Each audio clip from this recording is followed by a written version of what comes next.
and subjecting same to thorough investigations. On 10 February 2025, the Chief of Staff issued a letter directing that all appointments and recruitments made unlawfully after 7 December 2024 should be revoked. Shortly after, reports filtered in that some persons who were lawfully employed before 7 December 2024 or whose recruitment processes had commenced but had not been completed before the elections also had their appointments revoked. In order to ensure fairness and prevent innocent persons from suffering unduly, the Chief of Staff established a committee to investigate all affected recruitments, appointments, and promotions, assess their compliance with established public sector processes, and make recommendations. The members of the committee were Nana Oyebampo Ado, who is Deputy Chief of Staff, as chairperson, Dr. Prince Edward Dara, Commissioner, Public Services Commission, Ms. Rhoda Gavon, Director HR, Ministry of Labor, Jobs and Employment, Mr. Bernard Ejei, a representative of organized labor, and Mr. C.W. Ayuku, who is the Secretary, Director in Finance at the Office of the President.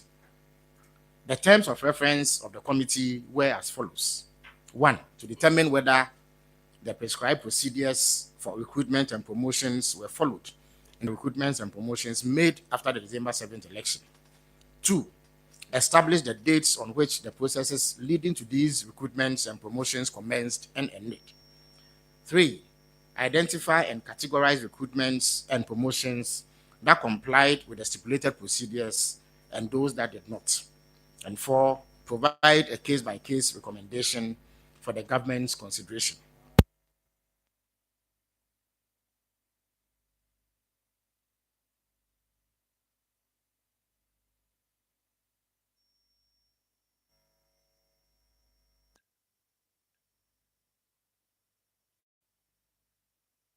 Procedural compliance at 80%. In other words, if people met 80% of the criteria and the processes that are required to be undertaken, they could be considered to have been lawfully engaged or employed. The committee also requested relevant documentation and interviewed appropriate officers in the organizations concerned. The documents and information requested by the committee included 1. Evidence of declaration of vacancy. 2. A copy of the appropriate advertisement. 3. A copy of approved scheme of service. 4. Copy of technical clearance. 5. Copy of financial clearance. 6. A copy of the interview report. 7. A copy of the appointment letter. 8. A copy of the acceptance letter. 9. Copy of a pay slip where necessary. The committee's work spanned 21st March 2025 to 30th April 2025. It received 43 reports from institutions and individual petitioners. Of the 43 institutions, 36 appeared before the committee as follows. 1. Office of the Administrator General. 2. The Ghana India Kofi Annan Center of Excellence in ICT. The Ghana Post Company Limited. Ghana Revenue Authority.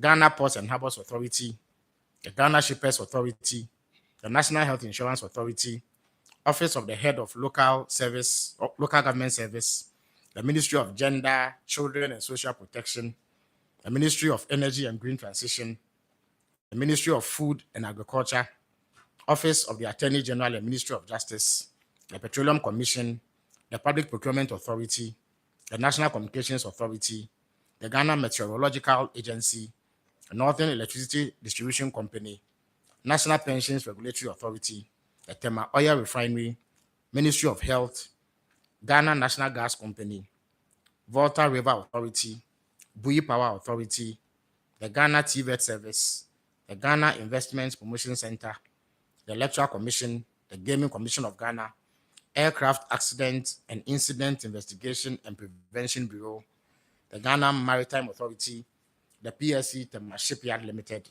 the Ghana Civil Aviation Authority, the Metro Mass Transit Limited, SD Dombo University of Business and Integrated Development Studies, as it was known then, the Minerals Income Investment Fund, the Social Security and National Insurance Trust, and finally, the University of Energy and Natural Resources. Now, a number of affected individuals also submitted petitions about the revocation of their appointments to the following organizations: the Forestry Plantation Development Fund, the National Investment Bank, the National Development Planning Commission, the Ghana Exim Bank, the Ghana Commercial Bank or GCB Bank, the Volta Lake Transport Company Limited, the Ghana Investment Fund for Electronic Communications, and a collection of petitions from persons living with disability. At the end of its work, the committee made the following findings. One, of the 36 institutions that appeared before it, 28 had commenced the recruitment processes before the 7th December elections. Two, a total of 13 institutions revoked appointments made in a response to the 7th of December 2024 revocation directive. 17 institutions did not revoke their appointments but sought guidance from the Office of the President. 16 of the cases reported by the institutions were mainly payroll related. In total, there were 2,080 recruitments, appointments, and promotions that were reported by institutions when they appeared before the committee. Now, out of the 2,080 recruitments, appointments, and promotions, 879 were revoked by the institutions themselves, while 1,201 appointments were left unrevoked. After the hearings, the committee recommended that 1,539 of the recruitments, appointments, and promotions be upheld because they complied with the prescribed recruitment and promotion procedures and received appointment letters before 7 December 2024. And this also implies that they achieved a pass mark of above 80% or 80% or above. I beg your pardon.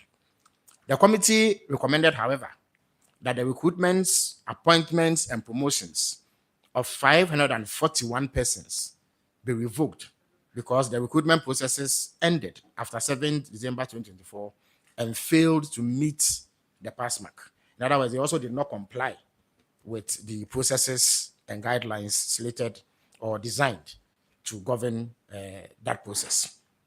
Also, the number of recruitments, appointments, and promotions recommended for revocation by the committee was lower than the number that the institutions themselves revoked in the wake of the Chief of Staff's directive. As I indicated, the number was 879 in all. That's the number of recruitments, promotions, and appointments that were revoked.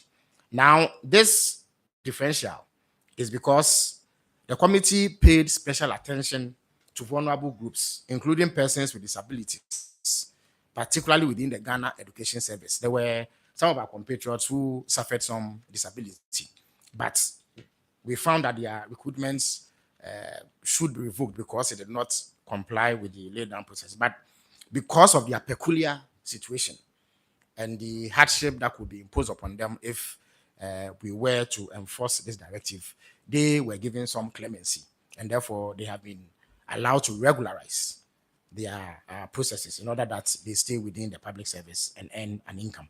Obviously, the recruitments, appointments, and promotions that were revoked were made in clear breach of procedures and directives issued during the transition period and did not comply with the regulatory framework and guidelines for recruitments, appointments, and promotions into the public service. Hence, the decision to revoke these appointments was not based on a witch hunt. There was no political motive beyond the desire to uphold due process and ensure compliance with the rules and proper procedures governing such recruitments and appointments. It was done without malice or ill feeling towards anyone. It was a necessary step to uphold the rule of law and ensure accountability. The previous government was fully aware that basic requirements were not met in those cases and still went ahead to sanction them. They completely disregarded the incoming administrations and treaties and requests to be consulted on SIM so that we could be on the same page and have opportunity to review the processes in order to ensure that they complied with the laid down rules. So this is the outcome of the work of the committee set up by the chief of staff to look into the revocation of appointments, recruitments, and promotions that were done after the 7 December 2024 elections. Thank you very much. If anyone has questions relating to what I just presented or any matter relating to the presidency and government, the floor is open for such questions.